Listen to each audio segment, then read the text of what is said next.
एक ब्रज में एक उपासक रहते थे, बहुत ध्यान से सुनना। तो भक्त काल की बात है, जब भक्ति भक्त होते थे, वृंदावन में सब भक्त थे, मीराबाई आदि सब यहीं थे। तब एक गूढ़ भक्त था, उसका इतना प्रचार नहीं था।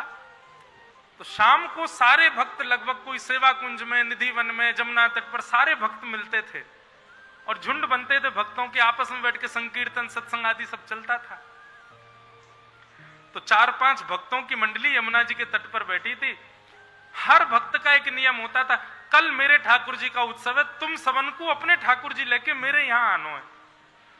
तो वृंदावन में यही होता रहता था, आज उसके यहाँ उत्सव है, सबके ठाकुर जी जा रहे हैं महाराज, उसके घर उत्सव होगा, वहां पे ठाकुर जी आनंद करेंगे।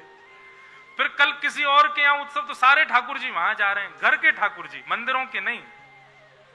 तो एक बार एक मंडली के भक्त सब आपस में कर रहे थे, बोले, सब ने कही भाई सबके घर एक एक बार सब कार्यक्रम है, या के घर कभी कोई कार्यक्रम ना भयो। हाँ भाई, तेरी कुटिया में कब उत्सव है, हम सबन के ठाकुर जी आवेंगे।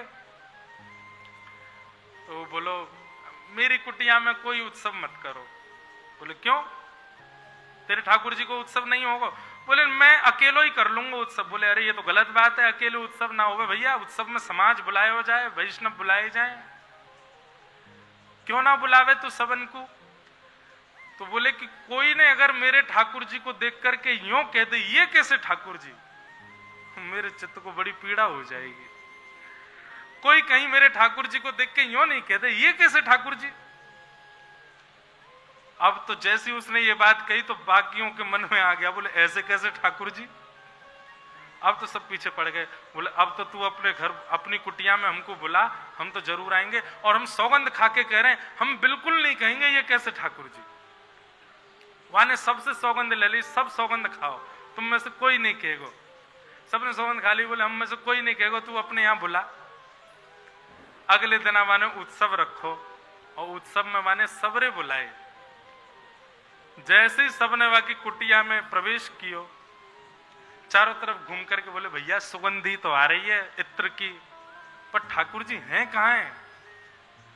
तो उसने दूर दिखाया तो एक चौकी के ऊपर एक मटका रखा था, मटके पर ही मोंगरा के पुष्प लगे थे, उसी में इत्र लगा था, उसी पे तिलक चंदन आदि रखा था, उसी पे वस्त्र पधराए हुए थे, उसी पे माला चंदन आदि सब था, उसी के सन्मुख।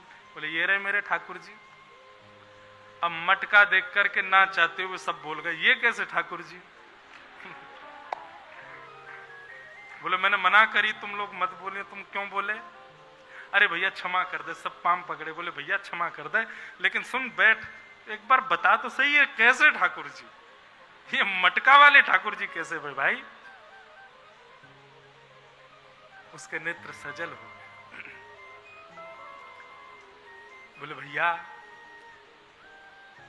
हम इतने सौभाग्यशाली तो नहीं है कि हमको श्री राधा रमन लाल की प्रत्यक्ष रज मिल जाए, हम इतने सौभाग्यशाली तो नहीं है साक्षात कुंवर कन्हई की ब्रजरज मिल जाए, या ब्रज में उनने विचरण कियो लेकिन हजारों लाखों वर्ष पहले कियो, प्रत्यक्ष अभी की ताजा उनकी चरण चिन्ह की रज तो मिल ना सके।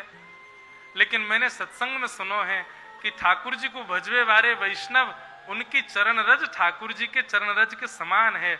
तो मैं यही करूं, पूरे वृंदावन में विचरण करूं, और जहां कहीं से भी वैष्णव निकल के जामे उन सबन की चरण रज लेकर के आऊं और या मटका में भर लूं, उन सबन की रजन को ही अपने श्यामा श्याम के रूप में मान करके या मटका की नित्य पूजा करूं, नित्य सेवा अर्चना वंदना करूं। तब सब बोले यही है ठाकुर जी, यही है असली ठाकुर जी। तो भैया भक्तन में मति भक्तन में गति, भक्त चरण रज सदा लुभाने, तब जानो गिरधर अपनों करे जाने। तब समझो कि ठाकुर जी ने आपको अपना माना। क्योंकि बंधुओं देखो, भगवान की भक्ति श्रेष्ठ हो जाना ये कोई बड़ी बात नहीं है, किसी की भी हो जाएगी। रावण बहुत भक्ति करता था शंकर जी की, 8-8 घंटे एक आसन पर बैठ करके, 10-10 घंटे, 24-24 घंटे एक आसन पर बैठ करके। अरे 8, 10, 24 तो अब के लिए कहा जाएगा, ये सतयुग त्रेता द्वापर के राक्षस तो 6-6, 7-7 वर्ष तक, 100-100 वर्ष तक एक आसन पर बैठ करके भक्ति करते थे। भक्ति हो जाना कोई बड़ी बात नहीं, देव भक्ति में पुष्टता हो जाना, देव भक्ति में आपका मन लग जाना कोई बड़ी बात नहीं है। भगवान के वैष्णवों में प्रेम होना ये बड़ी बात है। क्योंकि आप जैसे ही किसी के समीप जाओगे उसमें दोष आपको दिखेगा, ये निश्चित है। किसी संत के पास चले जाओ, किसी भक्त के पास चले जाओ, किसी वैष्णव के पास चले जाओ, किसी नाम साधक के पास चले जाओ, किसी नाम जापक के पास चले जाओ, किसी साधन सिद्ध के पास चले जाओ, ब्रजरज उपासक के पास चले जाओ, एक अनुमान से ज्यादा उसका संग करने लगोगे, उसमें भी दोष दिखेगा आपको। और जहां दोष दिखा नहीं कि आपकी भक्ति नष्ट। ठाकुर जी में दोष नहीं दिखता है, तो ठाकुर जी बेचारे यूं ही बैठे रहेंगे, कछु खवाए दो खा लेंगे, कछु पहनाए दो पहन लेंगे, जहां ले जाओ चले जाएंगे। लेकिन भगवत भक्त वैष्णवों की सेवा में तो बड़े नियम है भैया, वहां दोष उत्पन्न ना हो उसका आपको ध्यान रखना पड़ेगा, और वो हो ही जाएगा। इसलिए वैष्णव भक्त होना बड़ी कठिन बात है, पर यदि हो गए तो समझ जाना ठाकुर जी ने आपको स्वीकार कर लिया, आपको अपना लिया। तो ऐसे भैया इस प्रकार से नारद जी महाराज भागवत की कथा सुनवाते हैं। भक्ति ज्ञान वैराग्य तीनों पुष्ट हो जाते हैं। तीनों को पुष्ट करने के 3 साधन हमने बताए। अब महात्मा का शेष भाग और रहता है। एक आत्मदेव नाम का ब्राह्मण था, उसके कोई बालक नहीं था। उसने एक संत से जाकर के प्रार्थना की, संत ने फल दिया, पत्नी ने फल गैया को खवा दिया।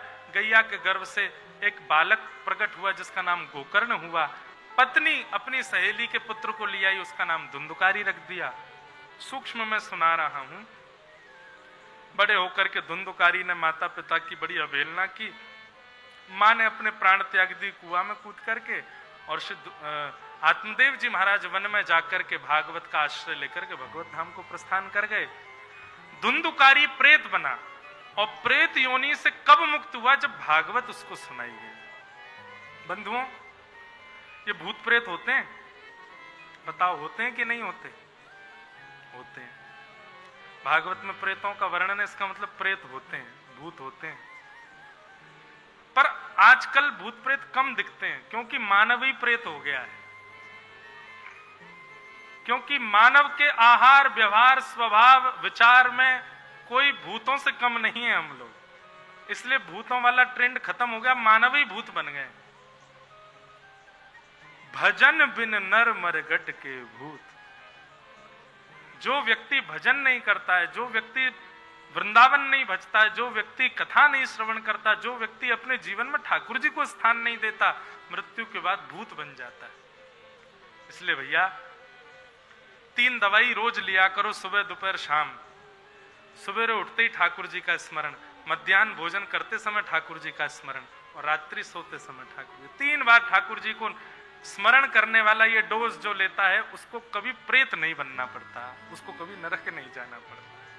इसलिए नित्य दिन भर में वैसे तो हर समय याद करो, पर हर समय नहीं कर सकते, 3 बार तो करो, सुबह दोपहर शाम ठाकुर जी को स्मरण करो। इस प्रकार से भागवत की कथा से धुंधुकारी मेरो वृंदावन सुख मेरो वृंदावन सुख। कैसा है वृंदावन? बोले प्रिया लाल को लाढ़ लढ़ावत, प्रिया लाल को लाढ़ लढ़ावत। बंधुओं, हम आप सब में से कोई श्रृंगार में निपुण होगा, कोई भोग में निपुण होगा, कोई राग में निपुण होगा, अन्य अन्य सेवाओं में निपुण होगा, लेकिन वृंदावन कैसा है? बोले प्रिया लाल को लाढ़ लड़ावत। बोले कैसे? बोले सब विधि पूर्ण काम, सब विधि लड़ावत ये वृंदावन। बोले कैसे? बोले सब विधि पूर्ण काम। हर रूप से वृंदावन ठाकुर जी की सेवा में तत्पर रहता है। ऐसा नहीं है कि कोई एक ही सेवा वृंदावन प्रस्तुत करता है, ऐसे ही वैष्णव को भी होना चाहिए। वो हर प्रकार से ठाकुर जी की सेवा में निपुण हो, श्रवण में भी निपुण हो, गायन में भी निपुण हो, श्रृंगार में भी निपुण हो। आप जिस सेवा में निपुण नहीं हो, उस सेवा की याचना धाम से करो। हमारी बात मान लीजिएगा, धाम आपको वो सेवा प्रदान करेगा, और इसका प्रत्यक्ष प्रमाण आपके सामने बैठा है। हम कोई कई बातें तो गुरुजनों से सुनकर के पढ़ करके बोलते हैं, पर कई चीज तो अपने 26-27 वर्ष के एक्सपीरियंस से भी बोल जाते हैं। ज्यादा एक्सपीरियंस 27 साल में होता नहीं, लोग बोले मुझे बहुत हो चुका है। और वो ये ठीक है, ठाकुर जी ने गला दिया था कि थोड़ा बहुत गा सकते हैं, लेकिन कथा का तो दूर दूर तक नहीं लगता था कि कभी कह पाएंगे। पर धाम से प्रार्थना की तो कथा कहने का गुण भी आ गया। कथा कहने का गुण आता है तो एक दुर्गुण भी आता है, क्या कि फिर आप दूसरे को सुन नहीं पाते हो। जब आप कथा कहने लग जाते हैं तो आपके अंदर एक दुर्गुण आता है कि आप सुनना कम कर देते हो, फिर आप दूसरों को सुन नहीं पाते हो। पर भगवत कृपा से, भागवत जी की कृपा से, मैं लाल जी की कृपा, हम सुनते भी खूब हैं, सबको सुनेंगे, जो सुनाई दे वो सुनेंगे। और हमारे तो फेवरेट सिंगर यहाँ बैठे हैं, गोविंद भार्गव जी, कहाँ गए, दिख नहीं रहे। अच्छा ये बैठे ये तो हमारे बचपन से फेवरेट सिंगर हैं, इनको तो बचपन से ही सुनते आए। देखो अब ये हमको सुन रहे हैं। अच्छा मैं भी आपका हो गया हूं, वाह जय हो। तो कल भी मैं कह रहा था ना, बचपन से इनको सुना, मैं आज भी सुनता हूं। और भी कोई सुंदर कुछ गा रहा हो, कोई कुछ लोग मिलने आते हैं तो कोई कहता है महाराज जी मैं तुरंत सुनाओ भाई, कुछ सुनाओ। और केवल पद ही नहीं, कथा भी सुनते हैं, खूब आनंद आता है। तो कहने में भी सुख मिलता है, सुनने में भी सुख मिलता है। अब चलो ठीक है, बोलना आ गया, गाना आ गया, सुनना आ गया, श्रृंगार ये तो दूर दूर तक नहीं आता था मुझको। तिलक भी टेढ़ा ही लगाता था मैं, श्रृंगार कैसे आया? ये भी धाम की कृपा। जब हमारे लाल जी पधारे वैष्णव के द्वारा, जब दास के पास आए आज से 5 वर्ष पूर्व, तो मैंने 2 बार तो लाल जी वापस कर दिए कि भैया मुंह पे श्रृंगार ना आवे, कैसे करूंगा। बोले आप बस प्रार्थना करियो, गिरिराज जी वृंदावन धाम ये आपको आनंद करा देंगे। और निश्चित मानो गिरिराज जी की कृपा, वो बड़ा विषय हो जाएगा कैसे बताएं, पर श्री गोवर्धन नाथ जी की कृपा हुई, गिरिराज जी की परिक्रमा की कृपा हुई कि हमको श्रृंगार भी आ गया, गायन भी आ गया, कथा भी आ गई, श्रवण भी आ गया, श्रृंगार भी आ गया। और एक और बात बताएं, हम भोजन भी बढ़िया बना लेते हैं। कोई ना मिल रहा हो तो हम ठाकुर जी को बना के पवा भी देते। सबसे जोर की ताली हमारे पंडित जी ने बनाई, क्योंकि जय खाते हैं सबसे ज्यादा। तो जब कभी कथा में होते हैं तो महाराज जी साथ चलते हैं प्रसाद वाले। कभी कभी मन ऐसा आता है, कथा से जाते ही महाराज सहज कपड़े पहनते हैं और लग गए रसोई में बढ़िया सुंदर कोई सामग्री बना करके ठाकुर जी को भोग लगाएं। अच्छा एक बात और है, एक तो हम क्या, हम अपनी मंडली के मुखिया हैं, तो हम चाहे जैसी बनाए, बड़ाई तो सबको करनी पड़ेगी है? लेकिन हाँ ये भी हम जानते हैं ठीक ठाक ही बना देते हैं, कोई ना मिले तो ठाकुर जी का भोग भी लग जाएगा। ये बात हम क्यों बता रहे हैं?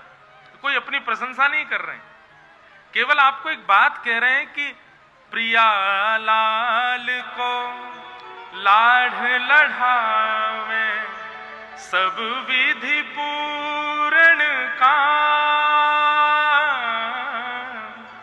तेरी मेरो वृंदावन सुख धाम। आपको लगता होगा आप जिस सेवा में निपुण नहीं है, याचना कीजिए वृंदावन से, याचना कीजिए श्री गोवर्धन नाथ जी से, याचना कीजिए श्री यमुना जी से, याचना करो श्री गोपेश्वर महादेव से। हम याचना करते हैं राधा रमन जी, राधा वल्लभ जी, बिहारी जी थे, ये तो केवल दर्शन के काजे हैं, ये तो लाड़ लड़ावे के काजे हैं, पर सेवा की निपुणता तो धाम प्रदान करेगा। धाम से मांगो। आप नित्य ब्रजरज का तिलक लगाओ, इसी भाव से ही लगाओ कि हम में ये सेवा अभी कम है, हम में ये सेवा की अभी कमी है, हे वृंदावन हम पर कृपा करो। वृंदावन कृपा करेगा, वृंदावन योग्य बनाता है ठाकुर जी के। ऐसा श्री वृंदावन धाम।